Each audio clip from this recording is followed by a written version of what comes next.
Hi everyone, welcome to today's installment of Random House's Writer's Routine. My name is Taylor, I work here in marketing at Random House, and today I'm going to be joined by author Nina Sadowsky. We will get Nina up here in just a second, but first I'm going to quickly pin a comment so anyone who joins later along will know what we're talking about, and then we'll get Nina up here. But feel free to start introducing yourselves in the comments, tell me where you're tuning in from and what you're reading, and we'll get going in just a second here. Hi! Hi, how are you? Good I'm morning. good morning. Afternoon, whatever time it is. It is, yeah, afternoon, I guess, would work here. It's about 12:30 here. Thanks so much for joining us today. My pleasure. Um, Delighted so to be Nina, here. yeah, Yes, so you are the author of Convince Me. Do you want to start by telling our followers what your book is about? absolutely. So this book was fueled by pure rage, although I hope the reading experience is pure pleasure. But I often write about things that make me feel deeply, and I was so frustrated and angry about the culture of pathological lying and what it was doing to our culture, how science was under attack, and there was no this world of alternative facts, and I thought it was just leading to so much division, right? And Yeah. so this made me start to ask, what makes a sociopath in the age of untruth, right? And then because I'm a thriller writer, a psychological thriller writer, I thought, how do I make this into a novel? And then the book sort of lodged in my brain like an arrow. I've never, usually I'm a mule, I plod along every day, slow. But this book, it just went like this, boom, and I could not wait to get it out. I was like literally pulling it into the computer. I usually set my hours and I write, 3 or 4 good hours. And then anything usually I do after that is garbage. So, I know, but this time I was waking up in the middle of the night to write. I was writing 8 hours a day. It just poured out of me. And so it was the most fun I've ever had writing. Amazing. Well, it is definitely a very pleasurable read. I was up quite late Thank finishing you. it last night, which in my book is always the sign of a great read. Thank And you. I love that anger is kind of what inspires a lot of your writing. I noticed that on your website too, you kind of talk about how a lot of your books are kind of like a therapeutic rage writing almost. Do you want to talk a little bit Right. more about how that manifests? Yeah, well, my husband jokes that it's a good thing I write, otherwise he'd wake up with a knife in his stomach. But it is a joke. I write about sociopaths and psychopaths and damaged and broken aspects of people in our society, but it's also how I figure out what's good in our society. What are the things that heal us, and how can we get past these broken pieces that we all carry. With Convince Me, the story is about the people closest to a man who dies, who discover that they didn't know him at all, right? And so often what I try to do is take a larger social or community issue and then figure out how to integrate it into an intimate story, right? That's usually what I do. I write a lot about marriage. I write a lot about relationships. And I think that that's partly because it's in our intimate lives that we feel our biggest emotions, right? So I take the emotions I want to write about, the ideas, the themes, and then I try to just channel them through characters so that the characters become the embodiment of these questions that I'm asking myself. And one of the questions I ask myself almost, on the daily is, what is wrong with people, right? So I be able to figure out the answer to that question and say, oh, this is what's wrong with people. It's not always an easy answer to get at, I'm sure. No, it's frustratingly elusive, which is good because that means I have a lot more books in me. Yeah, definitely. So I do kind of want to talk about the characters in this book. Convince Me is written in alternating perspectives. How did these characters come to you, and how did you balance their perspectives in the writing process? That's a great question. The starting point was once I decided I wanted to write a pathological liar, I decided I had to kill him before the book began. So that's not a spoiler, at all, because the book opens at his funeral, so he's dead. And that was a very intentional choice because I didn't want my liar to be able to defend himself or deflect from the accusations that, as his true nature was revealed. I wanted him out of the picture and his history just to speak for itself. So then I began to think, well, who would that be the most devastating to realize that you've been completely played by someone? Mm-hmm. And so then I came up with his wife, now widow, his best friend from business school, who's also his partner, and his mother. And, I've been a partner, I've been a spouse, and I am a mother. And well, still a spouse too. Don't get the wrong idea. I haven't killed him. So I picked those three people. And the process of writing them, I often write from perspectives, and that's because I feel that reflects life. If you, me, and everyone who tuned in today recounted how this interview went, what it was like, they would all have different stories. We would all have different perspectives. That's just what it is to be a human, right? Mm-hmm. So I like turning my lens on the same situation and seeing it from the different perspectives. That's always something that interests me in my writing. So in this case, I picked these three people, and I do very extensive character bios before I start to work, and I began to build them. And then in the writing, I would always go back and read all of their chapters written to date. So if I was writing an Annie chapter, I would go back, and before I began work for the day, I would read everything I had written to date, which, meant more and more reading time and less writing time. But I really wanted to each chapter from the individual perspectives to feel integral to exactly where you had left off with them before. I think one of the, part of the book is my author's sleight of hand, directing you to information as and when I think Mm-hmm. you need to have it from different perspectives. And having the three perspectives also allowed me to do that. So, it was both for the characters' voices, authenticity of voice, and also by looking back, I was able to, hide my tricks. Yeah, that's really interesting, and I kind of love what you were hinting at about truth and kind of how it's revealed to different people in different ways at different times, and kind of how those different perspectives all tell a different version of a truth. I thought was really interesting. I think one of the other major strengths of this book, and there are so many, but the plot is so compelling, and I was just flipping pages so quickly. And I was curious, do you know how a book is going to end when you start it, or when do you kind of figure out some of those big reveals? This book I did. This book, every twist came into my head, including the final twist. I just knew it.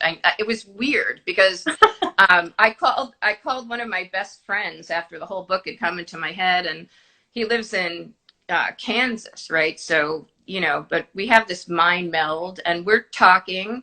And I said, I figured out this book based on this rage I had. And I told him the story, and he paused for a long moment. And then he said, see, everyone else, bitches on Twitter or, and he says, you come up with a novel. Was that experience unique to this book? Yes, it was. My first book I wrote, I've worked in film and TV for a long time. I still do. I'm very excited in particular about an original pilot I just finished writing. But this book was completely different. My first book I wrote, Just Fall, I wrote that because I was so frustrated about TV world, where I frankly felt the ageism and the sexism were bothering me. And I'm a relatively young human, but there is that's just honest. There was ageism and sexism that I felt I was dealing with. And so I committed to myself to write a book one day a week on Sundays, and just for myself to reclaim my love of writing, because I thought I'm beaten up by this industry, and I was teaching and I was doing other things, but I thought I can't leave this industry feeling that way about writing. It's too important to me. So I wrote this book one day a week. I didn't tell anyone I was doing it because I didn't want them to say, oh, how's that book coming? And me have no answer. But it took me a year and a half, right? Didn't want to be ashamed. So I avoid shame at all costs. So I finished it. And then I gave it to a few people, and then things happened really fast. The book, I worked in film and TV, so I knew people who were probably better connected than most, no question. But within 3 weeks, I had an agent, and we sold it to Random House at auction, and I've been at Random House ever since, and thrilled that this is my fourth book with you guys, and I just signed a deal for my fifth. Yay! Um, Yay! so yeah, that was kind of thrilling. I have to say that this has opened up a whole new chapter of my life. My books have been sold to television, so it's sort of taken me back full circle. Um, all the books that have been released to date, and also have been sold for TV. And so that's been sort of exciting. And I love, I love writing books. I just love it. And I love the community of authors and publishing, where this is a remarkable thing. So people ask me all the time, what's the difference between working in film and TV and publishing? And I always say this: people in publishing are nice, and authors support each other and aren't cutthroat, and will go out of their way to write advanced quotes, or tweet each other out, or just support in a way that everyone in Hollywood is sharp elbows, right? Mm-hmm. And so that has also, there's the joy of your work, which for me is a really important thing, and I take a lot of joy out of this work. But there's also the community you're working in, and this is really, I love the author community, and I love the idea that these ideas that I cook up in my head, these things that I'm worrying about, and how can I make the world better, which is always my question on the daily, what can I personally do to make the world better, that I can sort of get people talking through my books, is really exciting. We put together a really great book club kit with this book, which I just saw the final of yesterday. It features my top 10 playlist of songs about liars and lying. Which is really a delicious treat, as well as some actual delicious treats, recipes, and cocktail recipes, but most importantly, questions. Because if people come out of reading Convince Me and start talking about how we receive information, and are we sometimes willing to accept lies from someone we feel charismatic, or someone that we trust, right? And what obligations do we have towards our own degrees of lying? Everyone's told the tactful lie, like white lie, for example. But where do we cross our personal lines? And if people could really begin talking about that and thinking critically about how they're receiving information, that would be the cherry on the sundae. But if people just read the book and go, my God, that was such a fun ride, then, I'm all good with that too. Right? Yeah. Convince Me is definitely a wonderful book club read.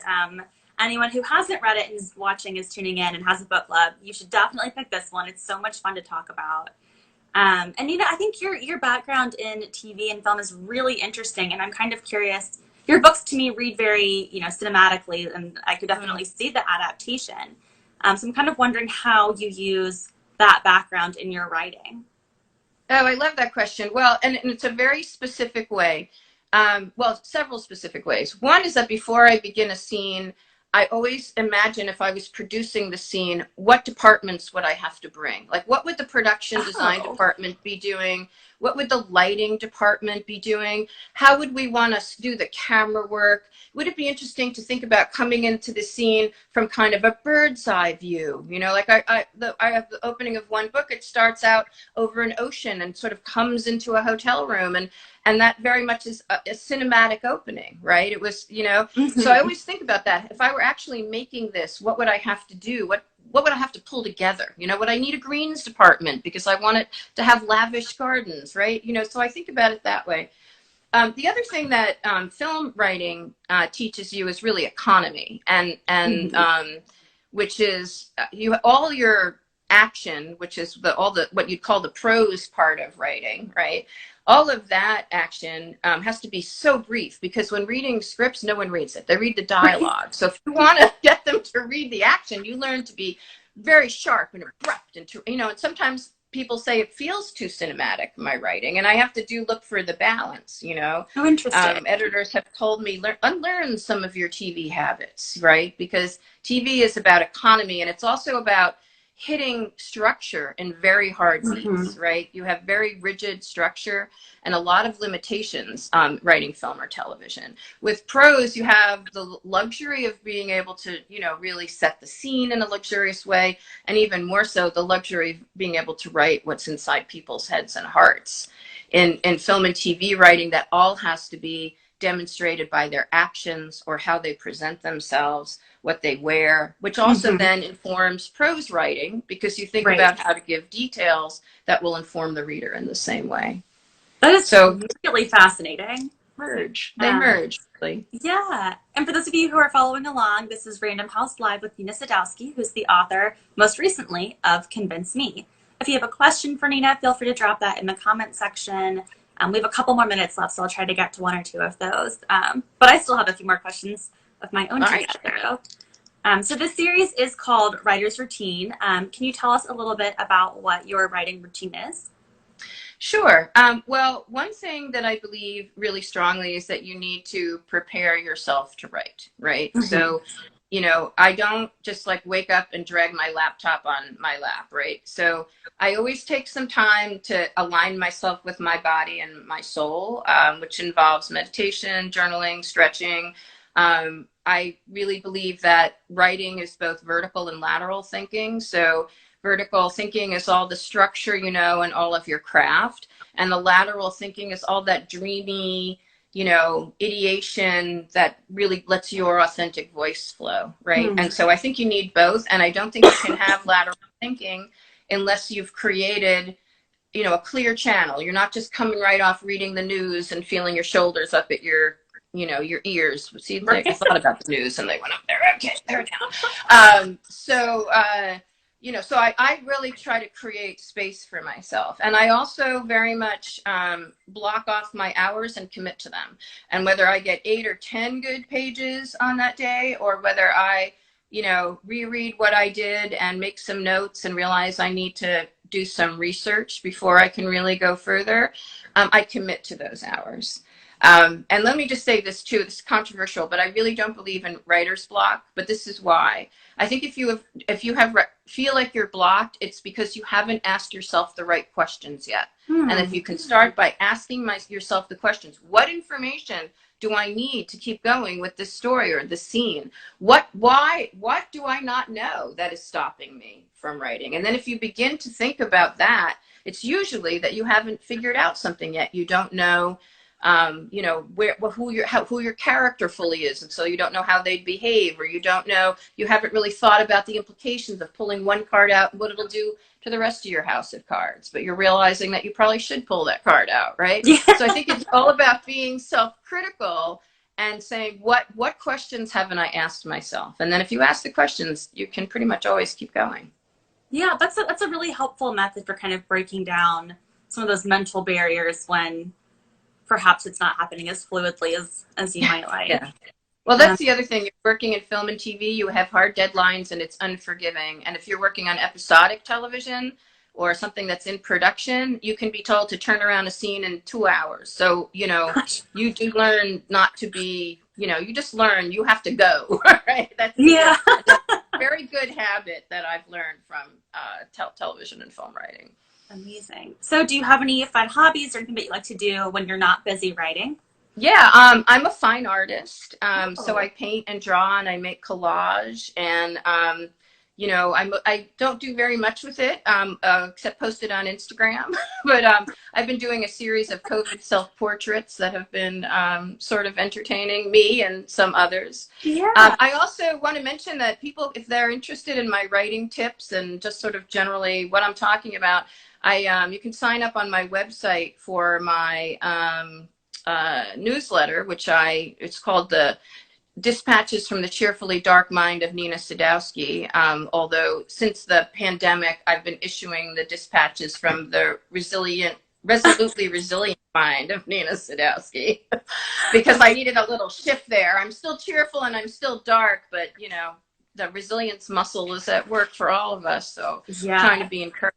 But I do, I answer questions about Hollywood there, and I offer tips about writing. And I just pre-pandemic had started a YouTube channel with small clips with writing advice, which I'm going to get back to and start to build that. I love teaching writing, and I've taught all over the country, university, and both undergrad and master's level, also at writing workshops. And I really feel that craft is one of the big gifts I can give back, right? Yeah. Because as I said, we all have two things. We have our arsenal of craft, and then we have our individual voice. And anything that I can do to encourage people's voices, I want to do. So if anyone's interested in, checking that out, they go to the website and sign up, and be just besieged with my silly tidbits. And, currently I'm also playing a game called Two Truths and a Lie about me. Ooh. To celebrate Convince Me. So in the dispatches, I'll ask people to play along and guess. And it's been interesting because people have been playing, and I've been fooling a lot of people too. Amazing. That's so fun. And I see from a lot of the comments here that those resources are really helpful. So I encourage all of you watching to check those out. That is our time for today, Nina. It was such a pleasure talking to you. Such a pleasure. Thank you so much for having me. And everyone who tuned in, thank you so much. I hope you love Convince Me. I never had so much fun writing in my life, and I think that it shows on the page. And if you love it, please, give me a review on Amazon or Goodreads or BNN. Anywhere you can support that is, gold to an author, and very much appreciated. Yes, please do that. And if you haven't already bought a copy of the book, you definitely should. It's such a fun read. Oh, right. Go buy the book. Right. Yeah. I should say that. Right. Here it is. Here it is. Go buy it. So beautiful. Let's see if I can convince you. Yeah. Amazing. Well, thank you so much, Nina. Have a wonderful rest of your day. Thank you so much.